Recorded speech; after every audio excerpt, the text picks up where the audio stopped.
Hello பட்டோஸ்! இன்னைக்கு நம்ம பார்க்க போறது அதர்வாவோட நடிப்புல அருமையான படமா வெளியாயிருக்க டிஎன்ஏ. இந்த படத்தோட கதை என்னன்னு கேட்டீங்கன்னா, நம்ம ஆதர்வாக்கு குழந்தை பிறந்து 10 நிமிஷத்திலேயே பார்த்தீங்கன்னா, அந்த இடத்துல இருக்கிறது என்னோட குழந்தை கிடையாது, வேற ஒரு குழந்தை அப்படின்னு சொல்லிட்டு நம்ம அதர்வாவோட ஒய்ஃப் சொல்றாங்க. ஆனா அவங்க சொல்றத யாருமே நம்ப மாட்டேங்கிறாங்க. நம்ம ஆதர்வா மட்டும் அத நம்பிட்டு, அதுக்கு பின்னாடி போகும்போது தான் பார்த்தீங்கன்னா, ஏகப்பட்ட விஷயம் வெளிய வருது. ஆண் குழந்தை இருக்கிறதுனால கண்டிப்பாக நரபலிக்கு தான் கொண்டு போயிருப்பாங்கன்னு சொன்னா, நம்ம சமூகத்துல நம்மள சுத்தி நம்மளுக்கே தெரியாம இன்னும் என்னென்னமோ நடந்துட்டு இருக்குங்கிறத அருமையா காமிச்சிருக்காய்ங்க. உண்மையிலே அந்த குழந்தை என்ன ஆனுச்சுங்கிறதுல கிளைமாக்ஸ்ல வேற லெவல்ல கொண்டு வந்து முடிச்சிருக்காய்ங்க நண்பா. நிமிஷத்துக்கு நிமிஷம் நம்மளையே பரபரப்போட உச்சியிலே கொண்டு போய் வச்சுட்டாங்கன்னே சொல்லணும். இந்த உலகத்துல குழந்தை இல்லைங்கிறது எந்த அளவுக்கு வலியோ, அதை விட பெரிய கொடுமையான வலி என்னன்னு தெரியுமா? அந்த பிறந்த குழந்தை காணா போறது. சப்பா! கதற விட்டுட்டாய்ங்க. நண்பா, உங்களுக்கு இந்த மாரி கிரைம் த்ரில்லர் படம்லாம் பிடிக்கும்னா, மறக்காம நம்ம சேனலுக்கு சப்ஸ்கிரைப் பண்ணி நம்ம வீடியோக்கு ஒரு லைக்கும் போட்டுருங்க. படத்தோட ஸ்டார்ட்டிங்ல பார்த்தீங்கன்னா, நம்மளுக்கு முன்னாடிலாம் ஹாஸ்பிட்டல்ல பேப்பர்ல இருந்த எல்லா டீட்டெயில்ஸுமே இப்ப சிஸ்டமேட்டிக்கா மாத்துறதுக்காக வேலை பார்த்துட்டு இருக்காங்க. அங்க இருந்த ஒருத்தரு மலையில கார ஓட்டிட்டு கிளம்பி போகும்போது பார்த்தீங்கன்னா, எதிர்பாராம எதுக்க வந்த பைக்குக்காரவங்கள அடிச்சு தூக்கிடுறாரு. வேகமா ஆம்புலன்ஸ்க்கு ஃபோன் அடிச்சா, அங்க வர ஆம்புலன்ஸ் டிரைவர், "சார் என்ன சார் நீங்க நிக்கிறீங்க? இப்பதான் ஹாஸ்பிட்டல்ல இருந்து கிளம்பி வந்தீங்க. நான் யாரோன்னு சொல்லி நினைச்சேன். பொறுங்க சார் நான் என்னன்னு சொல்லி பார்க்குறேன்னு பார்த்தா 2 பேருமே ஸ்பாட்லயே டெட்டு. சரிங்க சார் நீங்க விடுங்க. இத பத்தி எதுவும் கவலைப்படாதீங்க. எல்லாத்தையும் நான் பார்த்துக்கிறேன்னு சொல்லிட்டு வேகமா அந்த 2 டெட் பாடிய ஏத்துனோம்னா, அப்பதான் அவங்களுக்கு பக்கத்துல குழந்தை கழுவுற சத்தம் கேட்குது. என்னடான்னு சொல்லி எட்டி பார்த்தோம்னா, அங்க நம்மளுக்கு இவங்களோட குழந்தை மட்டும் புல்லுல விழுந்து தப்பிச்சிருக்கு. சரிங்க சார், இந்த குழந்தைய பத்தி நீங்க யார்ட்டயும் வெளிய சொல்ல வேணாம். இந்த விஷயத்த நான் பார்த்துக்கிறேன்னு சொல்லிட்டு, அந்த ஆம்புலன்ஸ் டிரைவர் சார் யாருன்னு தெரியல, ஹிட் அண்ட் ரன்னு. நான் போயிட்டு வரும்போது எதிர்பாராம பார்த்தேன்னு சொல்லிட்டு, அங்க போலீஸ்ல ரிப்போர்ட் குடுத்துடுறாரு.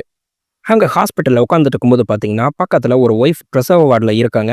அவங்களுக்காக ஹஸ்பண்ட் வெயிட் பண்ணிட்டு இருந்தா, குழந்தைய காப்பாத்த முடியல. ஆனா உங்க ஒய்ஃப் பொழச்சுட்டாங்கன்னா, அவர் அப்படியே கதறி அழுகுறாரு. 10 வருஷமா குழந்தை இல்லாம இப்பதாங்க கன்சீவ் ஆனா, நான் அவள்ட்ட என்னன்னு சொல்லி சொல்லுவேன்னு சொல்லிட்டு அழுதுட்டு இருந்தா, அங்க உட்கார்ந்திருந்த ஆக்சிடென்ட் பண்ணவரு இவர் அழுகுறத பார்த்துட்டு, நம்ம ஆம்புலன்ஸ் டிரைவர கூப்பிட்டு சொல்றாரு, அந்த குழந்தைய இவங்கள்ட்ட ஒப்படைச்சிருன்னு சொல்லிட்டு. அந்த மனுஷன் பார்த்தீங்கன்னா, சந்தோஷத்துல அப்படியே கட்டி பிடிச்சு அழுகுறாரு.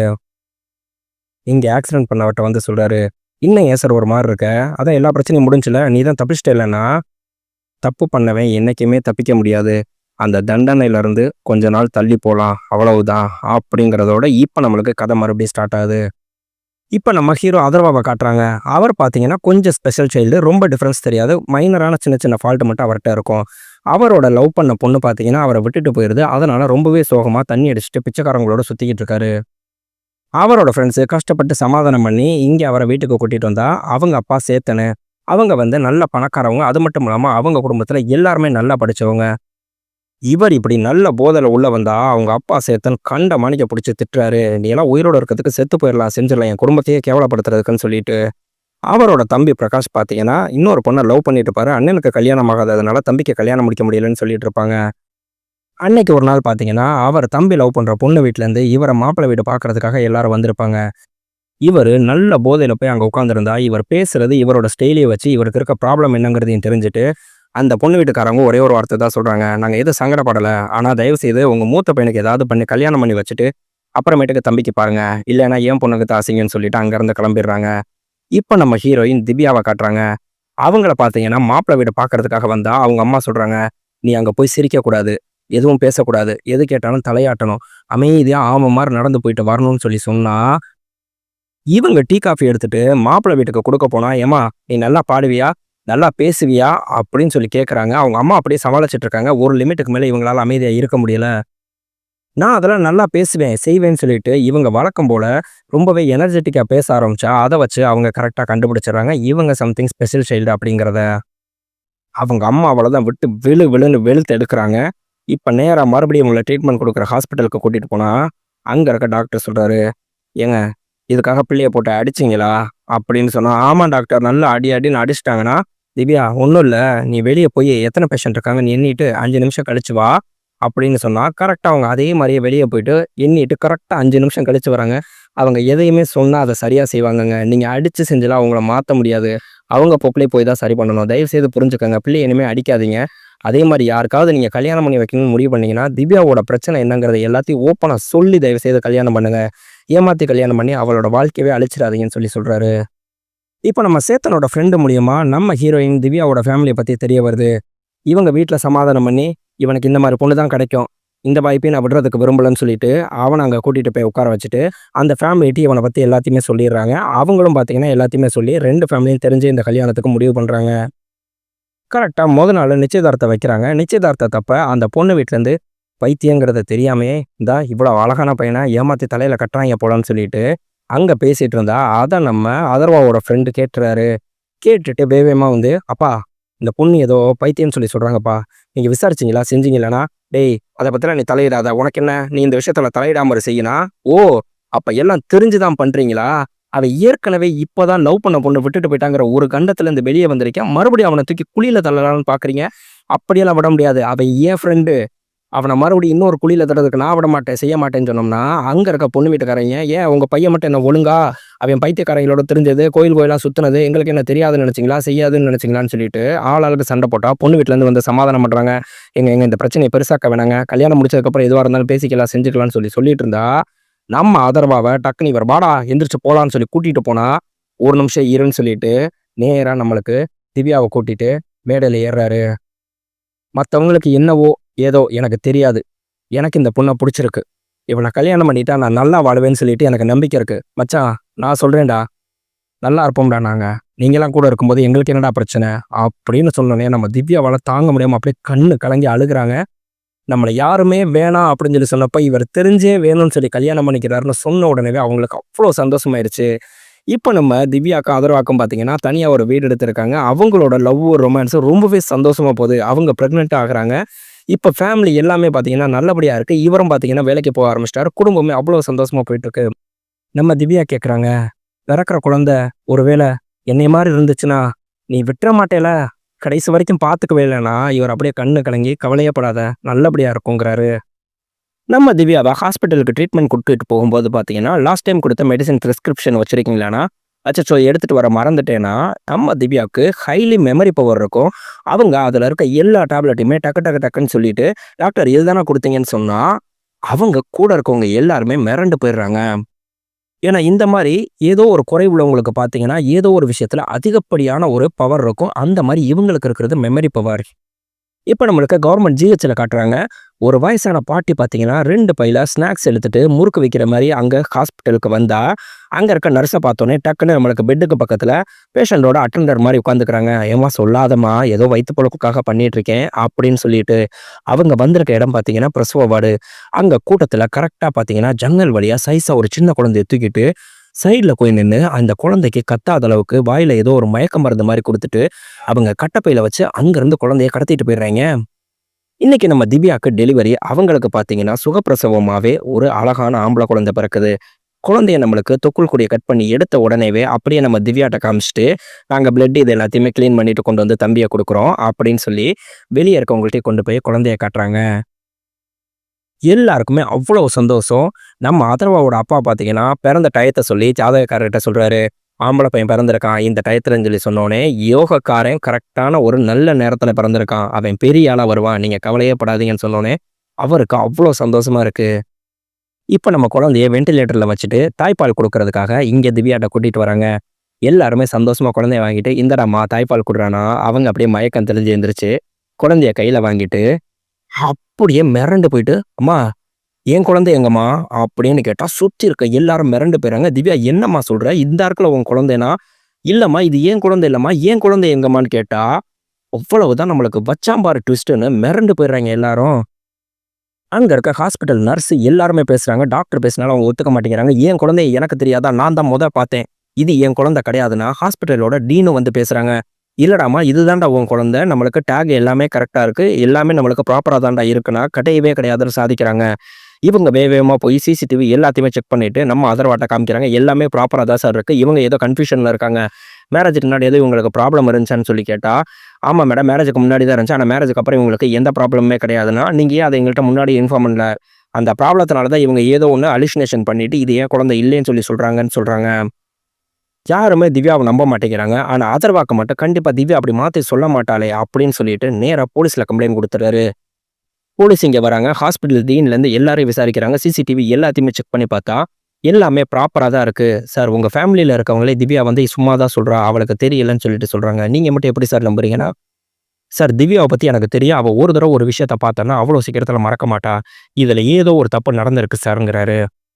அவரோட ஃப்ரெண்டு மூலியமா ஒரு டிஎன்ஏ ரிப்போர்ட் எடுக்கணும்னு சொல்லி முடிவு பண்ணுறாரு. கோர்ட்டு மூலியமாக போயிட்டு வந்தோம்னா கண்டிப்பாக 2 மாதத்துலேருந்து 3 மாதம் ஆகும்னா சார் எனக்கு அன்அஃபிஷியலாவது ஏதாவது ஒரு இடத்துல நீங்க எடுத்து குடுங்கன்னு சொல்லிட்டு, நம்மளுக்கு குழந்தையோட பிளட் சாம்பிள எடுத்துட்டு வந்து இவர் டிஎன்ஏ டெஸ்ட்டுக்கு அனுப்புனா, அந்த ரிப்போர்ட்ல இது இவர் குழந்தை இல்லைன்னு சொல்லிட்டு வந்துருச்சு. அந்த ரிப்போர்ட்ட வச்சு நேரடியா நம்ம இன்ஸ்பெக்டர்ட்ட, "சார் இது என்னோட குழந்தை இல்லைன்னு சொல்லிட்டு ரிப்போர்ட் வந்திருக்கு. இப்பயாவது கேஸ் ஃபைல் பண்ணி கொஞ்சம் சீரியஸா ஆக்ஷன் எடுங்க சார்ன்னா." "சரிங்க சார். இத வச்சு நம்ம கோர்ட்ல அப்ளை பண்ணுவோம், செய்வோம்ன்னு" சொல்லிட்டு, அங்க இருக்க சின்னசாமிங்கிற எஸ்ஐய கூப்ட்டு, "சார் இது என்னன்னு சொல்லி பாருங்க." அவரு, "சார் இன்னும் 15 நாள்ல நான் ரிட்டயர் ஆக போறேன்னா." "சார் இன்னும் 15 நாள் இருக்குல்ல சார். வேற யாரும் இல்ல சார். அதனால தான் சார் உங்கள்ட்ட ஒப்படைக்கிறேன். கொஞ்சம் என்னன்னு சொல்லி பாருங்க சார். குழந்தை மிஸ்ஸிங் கேஸ் சார்ன்னு" சொல்லிட்டு அவர்ட்ட பொறுப்பு ஒப்படைக்கிறாங்க. அவர் பார்த்தீங்கன்னா, "இத நம்மளுக்கு கோர்ட்ல ஃபைல் பண்ணணும். இந்த டீட்டெயில்ஸ்லாம் வச்சு நீ கோர்ட்ல ஃபைல் பண்ணிரு. ஆனா இது வந்து புதுசா இருக்கு. குழந்தைய கடத்துறவங்க கடத்திட்டு போயிருப்பாய்ங்க. ஆனா குழந்தைய மாத்தி வச்சிருக்காங்க. ஏன்னா ஏதோ சரியா படல." நம்ம அதர்வா சொல்றாரு, "சார் நம்ம குழந்தைய கண்டுபிடிக்கிறது தானே சார் இவ்ளோ கஷ்டமா இருக்கு. நம்மகிட்ட தான் ஒரு குழந்தை இருக்கு இல்லையா? லாஸ்ட் 10 நாள்ல ஏதாவது குழந்தை காணாம போன கேஸ் இருக்கான்னு சொல்லி பாருங்க சார். அத வச்சு இது அவங்களோட குழந்தையா இருக்குமான்னு சொல்லிட்டு நம்ம கண்டுபிடிக்கலாம்ன்னு" சொல்லிட்டு, அந்த லிஸ்ட்ட நம்மளுக்கு டிபார்ட்மெண்ட்ல எடுத்தா, அங்க இருக்கவரு சொல்றாரு, "சார் பெண் குழந்தையா இருந்தா கண்டிப்பாக சேல்ஸுக்கு போயிரும் சார். ஆண் குழந்தையா இருக்கு, அதுவும் தலைச்சங்கிலியா இருக்குன்னா, எனக்கு தெரிஞ்சு இந்த பலி குடுக்குறதுக்கு தான் சார் தூக்கிட்டு போயிருப்பாய்ங்கன்னா." அத கேட்டோனே அதர்வா அப்படி கதறி அழுகுறாரு. நம்ம சின்னசாமி சார் சொல்றாரு, "யோவ்! அதெல்லாம் கவலைப்படாதயா, புள்ள கிடைச்சிரும்யா. அதுக்கும் நான் ஆட்கள்ட்ட சொல்லி வைக்கிறேன்னு" சொல்லிட்டு, இவர் தெரிஞ்ச ஆட்டோக்காரர் எல்லாத்தையுமே சொல்லி வைக்கிறாரு. "அந்த மாரி ஏதாவது இன்ஃபர்மேஷன் செய்றது உனக்கு தெரிய வந்துச்சுன்னா, உடனே எனக்கு கூப்பிடுன்னு" சொல்லிட்டு. கரெக்ட்டா அதே மாரி அன்னைக்கு அந்த ஆட்டோக்காரர் ஃபோன் அடிக்கிறாரு. "சார் இந்த ஏரியால இப்படி ஒரு விஷயம் பேசிட்டு இருந்தது கேள்விப்பட்டேன் சார். என் பேர் வெளிய வராம பார்த்துக்கங்க சார்ன்னா." "நான் பார்த்துக்கிறேன்டான்னு" சொல்லிட்டு, இவங்க 2 பேரும் நேரடியா அங்க போறாங்க. அங்க போய் பார்த்தா, ஜஸ்ட் மிஸ்ல அந்த குழந்தைய நரபலி குடுக்க போற நேரத்துல நம்ம அதர்வா தடுத்து பயங்கரமா சண்ட போடுறாரு. அங்க நம்ம சின்னசாமி சார் வந்து அத்தன பேரையும் நம்மளுக்கு அடிச்சு அரெஸ்ட் பண்ணிட்டு, நம்ம குழந்தைய காப்பாத்துனா. "டேய்! உன் குழந்தை கிடைச்சிருச்சுல, அழுகாதடா" அப்படின்னு சொன்னா, "சார் தெரியல சார்" அப்படிங்கிறாரு. "என்னடா சொல்ற? இது உன் குழந்தை தானேன்னா?" "இல்ல சார், எனக்கு தெரியல சார்ன்னு" அதர்வா அழுகுறாரு. அப்படியே நம்ம கண்ணே கலங்கிரும் போல. இங்க நேரா நம்ம திவ்யாட்ட வராரு. "ஏம்மா, நீ குழந்தைய பிறந்த உடனே பார்த்தத வச்சு நீ எந்த அளவுக்கு உறுதியா சொல்றன்னு எனக்கு புரியல. ஏதாவது ஒரு அடையாளம், மச்சம், தழும்பு இந்த மாரி ஏதாவது ஒண்ணு பிறந்த குழந்தைட்ட நீ பார்த்தியான்னா?" "இல்ல சார். எனக்கு அதெல்லாம் எதுவுமே ஞாபகம் இல்ல சார். ஆனா இது என் குழந்தை இல்லைன்னு மட்டும் எனக்கு தெரியும் சார். கண்டிப்பா என் குழந்தை எனக்கு அடையாளம் தெரியும் சார்ன்னா, இந்த குழந்தைய காமிச்சா இது என் குழந்தை இல்லைன்னு சொல்லிர்றாங்க. இப்ப நம்மளுக்கு கோர்ட்ல இத ஃபைல் பண்ணோம்னா, அங்க இருக்க ஜட்ஜ் சொல்றாரு, "இத நான் உடனே விசாரிக்க சொல்றேன். கூடிய சீக்கிரம் அந்த குழந்தைய கண்டுபிடிங்க. ஆனா அதுவரைக்கும் நீ இந்த குழந்தைய பத்திரமா பார்த்துக்குவியாம்மா? அவங்க பேரண்ட்ஸ் வந்தா குடுத்துறணும்னா." சரிங்க சார்ன்னு" சொல்லிட்டு திவ்யா சொல்றாங்க. இப்ப இவங்க ஹாஸ்பிட்டல்ல விசாரிக்கிறதுக்கு வர்றதுக்கு முன்னாடியே, இவங்க ஹாஸ்பிட்டல்ல இருக்க நர்ஸ் எல்லாரையும் கூப்ட்டு, மேல இருந்து இன்ஃபர்மேஷன் வருது. யார் எப்ப என்ன கேட்டாலும் சரி, "தெரியாது, ஞாபகம் இல்ல" அப்படின்னு சொல்லிட்டு சொல்லுங்க. "தேவையில்லாம நீங்களா எதுவும் வாய விட்டு மாட்டிக்காதீங்க" அப்படின்னு சொல்லிட்டு. இங்க வந்து விசாரிச்சாலும் அந்த டீன் ஒண்ணே ஒண்ணு தான் சொல்றாங்க. "அன்னைக்கு மட்டும் 9 குழந்தை பிறந்திருக்கு. உங்க குழந்தைய மட்டும் நாங்க எதுக்கு சார் மாத்தணும்னு" சொல்லி. சிசிடிவி எல்லாமே ப்ராப்பரா இருக்கு. சுத்தி இருக்க சிசிடிவில எல்லாத்துலயுமே செக் பண்றாங்க. வேற ஏதாவது யாராவது குழந்தைய கொண்டுட்டு வந்திருக்காங்களா, போயிருக்காங்களான்னு சொல்லிட்டு. அதே மாரி நம்ம அதர்வா பார்த்தீங்கன்னா, இங்க ஜிஹெச்ல வந்து உட்கார்ந்திருக்கும்போது, அதே பாட்டி மறுபடியும் அதே மாரி குழந்தைய கடத்திட்டு, 2 கட்டப்பையில, ஒரு கட்டப்பையில குழந்தை, இன்னொரு கட்டப்பையில ஸ்நாக்ஸ் வச்சு கொண்டு வருது. எதுவுமே தெரியாத மாரி அங்க மரத்தடியில உட்காந்துட்டு தண்ணிய குடிச்சா, அங்க பக்கத்துல தான் அதர்வா உட்கார்ந்திருக்காரு. கரெக்ட்டா கட்டப்பைய எடுத்து அவர் கையில குடுக்குறாரு. "இந்தாங்கம்மா" அப்படின்னு சொல்லிட்டு. அப்ப அந்த கட்டப்பைய குடுக்கும்போது, ஏதோ கட்டப்பை கொஞ்சம் வெயிட்டா இருக்க மாரி இருக்கேன்னு, இவர் அப்படியே டவுட்ல யோசிச்சு பார்த்துக்கிட்டே இருந்தா, நம்மளுக்கு கட்டப்பையில இருந்த குழந்தை அப்படியே நம்மளுக்கு கைய வெளிய தூக்குறத காமிக்கிறாங்க. அத பார்த்த உடனே, "ஏய் நில்லு" அப்படின்னு சொல்லிட்டு இவர் பின்னாடி விரட்டிட்டு ஓடுறாரு. ஆனா அதுக்குள்ள பார்த்தீங்கன்னா, அந்த பாட்டி ஆட்டோல ஏறி கிளம்பிட்டாங்க. அதே சமயத்துல நம்ம எஸ்ஐயும் பார்த்தீங்கன்னா, ஹாஸ்பிட்டல்ல போய் மறுபடியும் சிசிடிவிய செக் பண்ணி பார்த்தா, எல்லாமே கரெக்ட்டா இருக்குன்னா, ஏதோ நம்மளுக்கு டவுட்டா இருக்கேன்னு சொல்லிட்டு, கரெக்ட்டா டைமிங்க நோட் பண்றாரு. தடவ போயிட்டு வந்தப்ப இவ்வளோ டைமிங் இருக்கு. 2வது தடவ போயிட்டு வந்தப்ப டைமிங் வித்தியாசமா படுதுன்னு சொல்லிட்டு, கூட ஒரு நர்ஸ கூட்டிட்டு போய் வராரு. அப்ப ஏதோ நம்மளுக்கு உள்ளுக்குள்ள நடந்திருக்கு. டைம் வித்தியாசப்படுதுங்கிறத கண்டுபிடிச்சுறாரு. அன்னைக்கு இருந்த நர்ஸுங்க, "உடனே அவங்கள வர சொல்லுங்கன்னா." "சார் அவங்க வேலைய விட்டு நின்னுட்டாங்க. சவுதியில வேலை கிடைச்சிருச்சுன்னு சொல்லிட்டு" அப்படின்னு சொன்னா, அவங்களோட அட்ரஸ் எனக்கு வாங்கி குடுங்கன்னு சொல்லிட்டு, இவர் நேரா அவங்கள பார்க்க போறாரு. அங்க போய் பார்த்தோம்னா, "சார் எனக்கு சவுதியில வேலை கிடைச்சிருச்சு. நான் 3 மாசத்துக்கு முன்னாடியே பேப்பர் போட்டேன். அதனால தான் சார் நான் ரிலீவ் ஆயி வீட்ல இருக்கேன்." அடுத்து பார்த்தீங்கன்னா, இங்க ஹாஸ்பிட்டல் டீன்ட்டயும் அவங்க பொண்ணுட்டயும் விசாரிக்கிறாங்க. "ஆமா, நர்ஸ் சைலஜா உங்களுக்கு ரொம்ப பழக்கமா?" அப்படின்னு கேட்டா, "இல்ல சார்ன்னா." "சரி ரைட்டு நான் பார்த்துக்கிறேன்னா." இங்க நம்ம அதர்வா அந்த பாட்டிய ஃபாலோ பண்ணிட்டு நேரா அந்த வீட்டுக்கே வந்துட்டாரு. அந்த குழந்தைய பார்த்தீங்கன்னா, ஒருத்தன் வந்து வாங்கிட்டு போறான். அவன ஃபாலோ பண்ணோம்னா, அவன் ஒரு பில்டிங்க்கு வந்திருக்கான். இங்க உடனே நம்ம எஸ்ஐக்கு ஃபோன் பண்ணி சொல்றாரு, "சார் இந்த மாரி குழந்தைய தூக்கிட்டு வந்து இப்படி இங்க வச்சிருக்காங்கன்னு" சொன்னோனே, அவர் ஒரு டீம கூப்பிட்டுட்டு இங்க வராரு. கரெக்ட்டா வெயிட் பண்ணி உள்ள வரும்போது, இவர் பார்த்தீங்கன்னா, கரெக்ட்டா அந்த குழந்தைய தூக்க வந்தா, அவங்களுக்கு இவங்களுக்கு இடையில பயங்கரமான சண்டை நடக்குது. கரெக்ட்டா பார்த்தீங்கன்னா, அந்த குழந்தைய வாங்கிட்டு போறதுக்காக ஒரு கார் அந்த பில்டிங்குள்ள நுழையுது. சத்தம் இல்லாம அந்த குழந்தைய நீ கொண்டு போய் குடு. நாங்க மீதிய பார்த்துக்கிறோம்னா, இவன் என்ன பண்றதுன்னே தெரியாம சைலன்ட்டா கார்ட்ட குழந்தைய கொண்டு போகும்போது பார்த்தீங்கன்னா, "அண்ணே ஓடிருண்ணே" அப்படின்னு சொல்லிட்டு அந்த குழந்தைய தூக்கி எறிஞ்சுட்டு இவன் அங்க ஓடுறான். காருக்குள்ள இருந்தவன் டக்குனு கார்லருந்து தப்பிச்சு அப்படியே போக பார்த்தோம்னா, இவங்க சுத்தி வளைச்சு பிடிச்சிடுறாய்ங்க. அது நம்ம போஸ் வெங்கட் தான். "சார், ரொம்ப வருஷமா எனக்கு குழந்தை இல்ல சார். அதனால நான் ஒரு குழந்தை வேணும்னு சொல்லி கேட்டிருந்தேன். அத தவிர மத்தபடி நீங்க என்ன கேட்குறீங்கன்னு எனக்கு புரியல சார்ன்னா." நம்ம எஸ்ஐ சொல்றாரு, "எப்பா நீ யாரு? என்ன? எல்லாத்தையும் விசாரிச்சுட்டு தான் வந்திருக்கோம். நீ அந்த ஹாஸ்பிட்டல்ல இருக்க நர்ஸ் எல்லாருக்கும் ஏஜென்சி வச்சு நடத்துறவன். உனக்கு ஏற்கனவே 2 பெண் குழந்தைகள் இருக்கு. இந்த விஷயம் இப்ப வரைக்கும் வெளிய தெரியாது. நீ உண்மைய சொல்லல, இந்த விஷயம் வெளிய போயிரும் பார்த்துக்கோங்கிறாரு." அடுத்து நம்ம எஸ்ஐ பார்த்தீங்கன்னா, பாட்டிட்ட விசாரிக்கிறாரு. "உனக்கெல்லாம் அசிங்கமா இல்ல? இப்படி பச்சை குழந்தைகள இப்படி பண்றியேன்னு" கேட்டா, "யோவ்! என்னா யார்ட்ட பேசுற? அவ அவ தூக்கி குப்பை தொட்டியிலயும், சாக்கடையிலயும், நம்மளுக்கு பாத்ரூம்லயும் தூக்கி போட்டு போயிருப்பாளுக. என் கையால எத்தனை குழந்தைகள எடுத்து குடுத்து, பெரிய பெரிய பணக்கார வீட்ல இப்ப நல்லா வாழ்ந்துட்டு இருக்கு தெரியுமா? சும்மா அனாவசியமா என்ட்டலாம் வந்து கய கயன்னு கத்திட்டு இருக்காதண்ணா. என் குழந்தை எங்க தான் போணுச்சுன்னா, இங்க பாரு, நான் கவர்மெண்ட் ஆஸ்பத்திரியில மட்டும் தான் கை வைப்பேன். அன்னைக்கு வந்து இங்க குழந்தைய மாத்தி விடணும்னு சொல்லிட்டு இந்த சேகர் பையன் டபுள் பேமெண்ட் குடுத்தான். அதனால ஜிஹெச்லேருந்து ஒரு குழந்தைய எடுத்துட்டு வந்து அங்க ஹாஸ்பிட்டல்ல குடுத்தேன். அவ்வளவுதான் எனக்கு தெரியும்னா, அப்ப என்ட்ட இருக்க குழந்தை யாரோட குழந்தைன்னு கேட்டா, வார்டு நம்பர் 7 3வது பெட்டு அப்படின்னு சொல்லிட்டு பாட்டி கரெக்ட்டா ஞாபகம் வச்சு சொல்லுது. அடுத்து இங்க நம்ம சைலஜாவ காட்டுறாங்க. "சார் நீங்க என்ன கேட்குறீங்கன்னு எனக்கு புரியல சார்ன்னா, பச்சாம்பாரு ட்விஸ்ட்டுன்னு நம்மளுக்கு ஒரு பொண்ணு அங்க வர்றத காமிச்சா, ஐயோன்னு சொல்லிட்டு இவங்க கத்திட்டு அழுகுறாங்க. அங்க நிக்கிறதும் பார்த்தீங்கன்னா சைலஜா. இவங்க ட்வின்ஸு. நம்ம போஸ் வெங்கட் பார்த்தீங்கன்னா, இவங்கள கூப்பிட்டு சொல்லியிருப்பாரு. "உனக்கு நானு ஏஜென்சி மூலியமா சவுதியில வேலை வாங்கி தரேன். நீ எனக்கு பண்ண வேண்டியது ஒண்ணே ஒண்ணு தான். நீ வேலைய விட்டு போறதுக்கு முன்னாடி நீ ட்வின்ஸ் தானே. இத யூஸ் பண்ணி எனக்கு அந்த குழந்தைய மாத்தி வெளிய குடுக்கணும். உனக்கு அதுக்கு பதிலா இன்னொரு குழந்தை வந்துரும். அத நீ ஹாஸ்பிட்டல்ல இருக்க யாருக்குமே தெரியாம உள்ள கொண்டு வந்து வைக்கணுங்கிறாரு." நம்ம பாட்டி சொன்ன டீட்டெயில வச்சு இந்த குழந்தையோட அம்மா, அப்பா யாருங்கிறத கண்டுபிடிச்சுட்டாங்க. இங்க வந்து நம்ம திவ்யாட்ட அதர்வா சொல்றாரு, "அந்த குழந்தையோட அம்மா, அப்பாவ கண்டுபிடிச்சாச்சு. நாளைக்கு அந்த குழந்தைய கொண்டு போய் குடுக்கணும்." அப்படின்னு சொன்னோம்னா, இவங்க அப்படியே கண்ணு கலங்குறாங்க. ஆனா வெளிய காட்டிக்காம, "என்ன குழந்தைய குடுக்கணும் அவ்வளோதானே? காலையில நான் கிளப்பி கூட்டிட்டு வரேன்னு" சொல்லிட்டு, நம்மளுக்கு பாப்பா ட்ரெஸ் யூஸ் பண்ணது எல்லாத்தையுமே எடுத்துட்டு வந்து அங்க குடுத்தா, அந்த அம்மா அப்படியே கதறி அழுதுட்டு கால்ல விழுந்து அழுகுறாங்க. "எம்மா என் பிள்ளை எனக்கு கிடைக்காமயே போயிருமோன்னு சொல்லி நினைச்சேன். ரொம்ப நன்றிம்மா என் பிள்ளை கிடைச்சதுக்குன்னா." இவங்களால தாங்க முடியல. குடுத்துட்டு கொஞ்ச நேரத்திலேயே வந்துட்டாலும் இங்க வந்து அதர்வாட்ட புலம்புறாங்க. "அச்சோ! நான் சொல்ல மறந்துட்டேன். பாப்பா இத்தன மணிக்கு சாப்பிடுவாளே! பாப்பா இத்தன மணிக்கு பால் குடிப்பாளே! அச்சோ! பாப்பாவோட பலூன் இங்க இருந்துச்சு. அத குடுக்காம விட்டேனே! செஞ்சனே! அவங்க குழந்தை. அவங்க நல்லா பார்த்துக்குவாங்களா?" அப்படின்னு சொல்லிட்டு கண்ணு கலங்கி அழுகுறாங்க. நம்ம எல்லாரையுமே அழுக விட்டுட்டாய்ங்க. அந்த பாப்பாவோட அம்மா வந்து இங்க திவ்யாட்ட ஃபோன் பண்ணி பேசுறாங்க. "அக்கா, பாப்பாக்கு கோயில்ல கூட்டிட்டு போயி வேண்டுதல நிறைவேத்த போறோம்க்கா. பாப்பா தொலைஞ்சு போனப்ப அந்த கோயில்ல தான்க்கா நான் தொட்டி கட்டி வேண்டிட்டு வந்தேன். சக்தி வாய்ந்த கோயிலுக்கா. நான் அவளுக்கு வேண்டிட்டு வந்து 1 வாரத்துக்குள்ளேயே பார்த்தீங்கன்னா, தம்பி எனக்கு கிடைச்சுட்டான். நீங்களே என் கூட வாங்கக்கா. அங்க வந்து வேண்டிக்கங்க. கண்டிப்பா உங்க தம்பியும் கிடைச்சிருவான்." அப்படின்னு சொல்லிட்டு, இங்க நம்ம போஸ் வெங்கட்ட்ட சொல்றாய்ங்க. "மரியாதையா உண்மைய சொல்லு. நீ யார காப்பாத்தணும்னு சொல்லி நினைக்கிறியோ, அவன் உன்னைய காப்பாத்துறதுக்கு இந்த அளவுக்கு போராடுவான்னு சொல்லி நினைக்கிறியான்னா?" நம்ம போஸ் இப்போ உண்மைய சொல்றாரு. "நான் ராஜேந்திரன்னு ஒருத்தன் இருக்கான். அவன் இந்த ஹாஸ்பிட்டல்ல இருக்க செக்யூரிட்டி ஏஜென்சி வச்சு நடத்துறவன். அவன் கையில ஃபோன் வச்சுக்க மாட்டான். நானு பர்ட்டிகுலரா ஒரு பார்ல தான் பார்த்தீங்கன்னா, அவன மீட் பண்ணுவோம். 4, 5 வருஷமா ப்ரொஃபஷனலா இத பண்ணிட்டு இருக்காங்க." அவங்க சொன்ன பாருக்கு போய் ராஜேந்திரன மீட் பண்ண போனோம்னா, கரெக்ட்டா ராஜேந்திரன போடுறதுக்கு அங்க ஒரு பெரிய டீமே வந்திருக்கு. ஜஸ்ட் மிஸ்ல நம்ம அதர்வா உள்ள போய் கஷ்டப்பட்டு அவன காப்பாத்த போறாரு. ஆனா, நம்ம ராஜேந்திரன கண்டதுண்டமா வெட்டி வீசிட்டாய்ங்க. நம்ம ராஜேந்திரனோட இரங்கலுக்கு நம்ம அதர்வாவும் அந்த எஸ்ஐயும் போய் நிக்கிறாங்க. அப்பதான் நம்மளுக்கு காமிச்சா ஒருத்தரு ஃபாரின் கார் மாரி ஒரு காஸ்ட்லியான கார்ல வந்து இறங்குறாரு.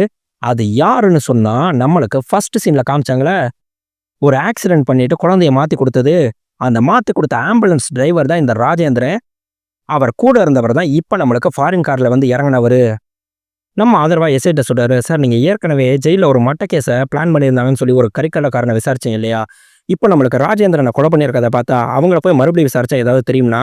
"எப்பா நீ நினைக்கிற மாரி அப்படியெல்லாம் அவன போய் விசாரிக்க முடியாது. அவன் மோசமானவன். ஏதோ குழந்தைங்கிறதுனால அவன் போன தடவை நம்மள்ட்ட ஏதோ மரியாதையா பதில் சொன்னான்னா" இவர் பேச்ச கேட்காம நேரா அந்த கறிக்கடைக்காரன பார்க்க போயிருக்காரு.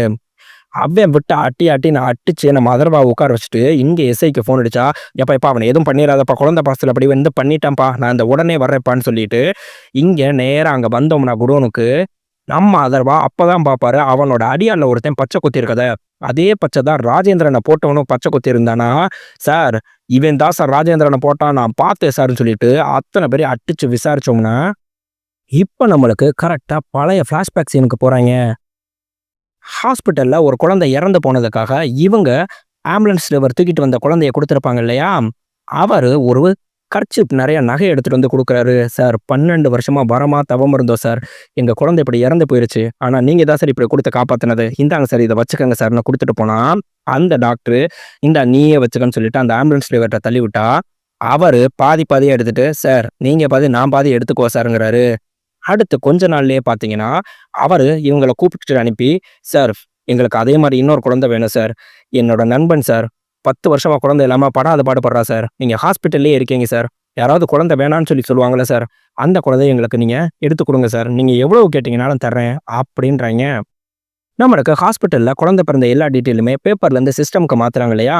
அந்த சிஸ்டம்க்கு மாத்துற சாஃப்ட்வேர கிளவுடா டிசைன் பண்ணி இவர் தான் ஏஜென்சி மாரி வச்சு நடத்துறாரு. அதனால எந்த ஹாஸ்பிட்டல்ல எப்ப எந்த குழந்தை பிறக்குது, என்ன நேரத்தில பிறக்குது, அங்க என்னென்ன டெஸ்ட் எடுக்குறாங்கங்கிற எல்லா டீட்டெயில்ஸுமே பார்த்தீங்கன்னா, இவர்கிட்ட இருக்கும். இது ஒரு மிகப்பெரிய பிசினஸ்ன்னு சொல்லிட்டு முடிவு பண்ணவரு, இத நம்ம பிளான் பண்ணி பண்ணணும். இதுக்குன்னு கரெக்ட்டா டீம் ஃபார்ம் பண்ணி பண்ணணும். கீழ இருக்கவனுக்கு மேல இருக்க யாரையுமே தெரியக்கூடாது. ஒரே ஒருத்தன தவிர அப்படின்னு சொல்லிட்டு கரெக்ட்டா ஒரு டீமா ஃபார்ம் பண்ணி, இந்த கிழவிய வச்சு சைஸா குழந்தைகள எடுத்து எடுத்து நம்மளுக்கு தொடர்ந்து விக்க ஆரம்பிக்கிறாங்க. இத நம்மளுக்கு ஏதாவது ஒரு பப்ளிக் பிளேஸ்ல வச்சு டீல் பண்ணா தான் எந்த பிரச்சனையுமே இருக்காதுன்னு சொல்லிட்டு, நம்மளுக்கு ஒரு மிகப்பெரிய சக்தி வாய்ந்த குழந்தைகள குடுக்கக்கூடிய ஒரு அம்மன் கோயில் இருக்கும். அந்த கோயில்ல பார்த்தீங்கன்னா, எல்லாருமே நம்மளுக்கு தொட்டிய கட்டி வேண்டிட்டு வாங்கன்னு சொல்லிட்டு பப்ளிக்ல வச்சு நம்மளுக்கு யாருக்கு எந்த சந்தேகமும் வராத அளவுக்கு இவரு குழந்தைய கைமாத்துறாரு.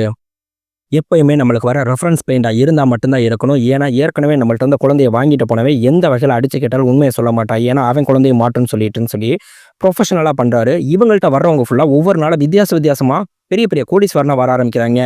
அதுலலாம் ஒருத்தவங்க பார்த்தீங்கன்னு சொல்லி சொன்னோம்னா, நான் ரூ. 50,00,000 தரேன். ஆனா என்னன்னா, என்னோட மதத்துல, என்னோட கேஸ்ட்ல இருக்க குழந்தை தான் எனக்கு வேணும். ஏன்னா, நாங்க வந்து அந்த குழந்தைய வீட்டுக்குள்ள பூஜை அறை எல்லா இடமும் விடணும்னா, அதுக்கு தகுந்த மாரி எங்களுக்கு குழந்தை இருக்கணும்னு சொல்லிட்டு, பர்ட்டிகுலரா இப்படி தான் வேணும்னு சொல்லிட்டுலாம் வாங்க ஆரம்பிக்கிறாங்க.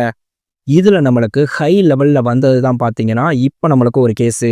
ஃபாரின்லேருந்து வந்திருக்க கிளையன்ட் பர்ட்டிகுலரா இந்த நாளு, இந்த நேரம், இந்த நட்சத்திரத்தில பிறந்த குழந்தை தான் வேணும்னு சொல்லிட்டு சொன்னா, இப்படி பர்ட்டிகுலரா கிடைக்கிறது ரொம்ப கஷ்டம்னு சொன்னா, எத்தன கோடி வேணாலும் நாங்க தர்றோம். ஆனா எங்களுக்கு பர்ட்டிகுலரா இந்த டயத்தில பிறந்த குழந்தை தான் வேணும்னா, இவரு ஹாஸ்பிட்டல்ல ஃபீட் பண்ணியிருக்க ரெக்கார்ட வச்சு எல்லா இடத்துலயுமே செக் பண்ணிட்டு இருக்கும்போது, கரெக்ட்டா நம்ம திவ்யாக்கு தான் பார்த்தீங்கன்னா, அவங்க கேட்ட மாரி கரெக்ட்டா அந்த நல்ல நேரம், நட்சத்திரத்தில அவங்க கேட்ட மாரியே ஆண் குழந்தையா பிறந்திருக்கு.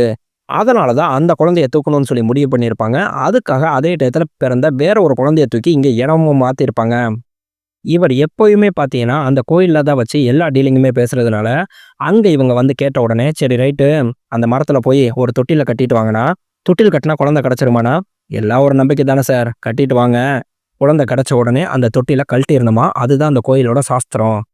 நம்ம திவ்யா குழந்தைய ரிட்டர்ன் குடுத்துருப்பாங்க இல்லையா? அவங்க அதே மாரி குழந்தைய காணோம்னு சொல்லி தொட்டில் கட்டுனதுனால, கிடைச்ச உடனே தொட்டில கழட்டுறதுக்காக தான் போயிருக்காங்க. அதுக்காக தான் இப்ப நம்ம திவ்யாவே அங்க கூட்டிட்டு போயிருக்காங்க. அங்க நம்மளுக்கு போயிருந்தோம்னா, செம்ம சீனு. நம்மளுக்கு அந்த ஃபாரின் கிளையண்ட்ஸுமே பார்த்தீங்கன்னா, அந்த குழந்தைய கொண்டுட்டு வந்து சாமி கும்பிட்டுட்டு அந்த தொட்டில கழட்டிட்டு போறதுக்காக வந்திருப்பாங்க. கரெக்ட்டா நம்ம திவ்யாக்கு பக்கத்துல நின்னு, அந்த குழந்தைய வச்சு சாமி கும்பிட்டா, இவங்களுக்கு அப்படியே ஒரு மாரி ஆகுது. அந்த பையிலருந்து ரூவா எடுத்து தட்சணை போடணும்னு சொல்லிட்டு, அந்த அம்மா குழந்தைய கரெக்ட்டா திவ்யாட்ட குடுக்குறாங்க. அதே மாரி நம்ம வில்லனும் பார்த்தீங்கன்னா, கரெக்ட்டா கோயிலுக்கு வந்திருப்பாரு. ஃபைனல் செட்டில்மெண்ட்ட முடிக்கிறதுக்காக, இங்க கோயிலுக்கு வந்திருக்கும்போது, இந்த குழந்தை நம்ம திவ்யா கையில இருக்கிறத பார்த்தோனே, இவர் அப்படியே அரண்டு போயிடுறாரு. அந்த பாப்பாவ மறுபடியும் திருப்பி குடுக்கும்போது பார்த்தீங்கன்னா, அவங்க திவ்யாவோட தாலிய அந்த குழந்தை புடிச்சுட்டு விடாது. அப்பதான் அந்த குழந்தையோட முகத்த பார்க்குறாங்க. முகத்த பார்த்த உடனேவே நம்ம திவ்யாக்கு தெரிஞ்சிருச்சு, இது என்னோட குழந்தை தானே அப்படின்னு சொல்லிட்டு, டக்குனு இவங்க ஃபேஸ் ரியாக்ஷன பார்த்த அந்த வில்லன் பார்த்தீங்கன்னா, டக்குனு குழந்தைய வாங்கி இவங்க கையில குடுத்து, "நீங்க கிளம்புங்க, சீக்கிரம் கிளம்புங்கன்னா" இவங்க அப்படியே கண்ணு கலங்கி தேம்பி அழுதுட்டு வேகமா ஓடியார்றாங்க. நம்ம அதர்வா அங்க கூட்டத்துல வந்தா, அவங்க கட்டி புடிச்சுட்டு, "நம்ம பாப்பா அங்க கார்ல தூக்கிட்டு போறாங்கன்னு" சொன்னா, அவ்வளவுதான் நம்ம அதர்வாவும் வேகமா அந்த கார்ல போய் மறிச்சு நிப்பாட்ட போனா, அங்கயுமே சண்டை நடக்குது. கரெக்ட்டா அந்த டாக்டரையுமே புடிச்சுட்டாய்ங்க. அந்த குழந்தையுமே புடிச்சுட்டாய்ங்க. அந்த குழந்தைய அப்படியே வாங்கிக்கிட்டு கட்டி அணைச்சு நம்ம திவ்யா அழுதுட்டு இருக்காங்க. அந்த டாக்டரையுமே விட்டு அடி வெளுத்து எடுத்தோம்னா, சரக்குன்னு அங்க வந்து ஒருத்தன் கத்தியால சொருகுறான். யாருன்னு பார்த்தீங்கன்னா, ராஜேந்திரனோட பையன். "எங்க அப்பனையே நீ தானடா கொல்ல சொன்னன்னு" சொல்லிட்டு, அந்த டாக்டர அங்கேயே குத்தி கிழிச்சு கொன்னுட்டான். அப்படியே நம்ம டாக்டர் சரிஞ்சு விழுகும்போது, ஒரு டயலாக்க சொல்லிட்டே சாகுறாரு. "எப்பயுமே செஞ்சதுக்கான தப்புக்கு தண்டனை கிடைச்சே தீரும். அந்த நாள் வேணா கொஞ்சம் தள்ளி போகும். அவ்வளவுதான்" அப்படின்னு சொல்லிட்டு உண்மையிலே இந்த படம் எனக்கு ரொம்பவே பிடிச்சிருந்துச்சு நண்பா. அதுவும் கிளைமேக்ஸில் அந்த குழந்தை கிடச்சதில் அப்பா கண்ணு கலங்கி அழுக விட்டுட்டாங்க. நண்பா இந்த வீடியோ உங்களுக்கு பிடிச்சிருந்துச்சுன்னா மறக்காமல் நம்ம சேனலுக்கு சப்ஸ்கிரைப் பண்ணி நம்ம வீடியோக்கு ஒரு லைக்கும் போட்டுருங்க. மறுபடியும் அடுத்து ஒரு நல்ல வீடியோவில் உங்களை நான் சந்திக்கிறேன். பாய் பட்டோஸ்.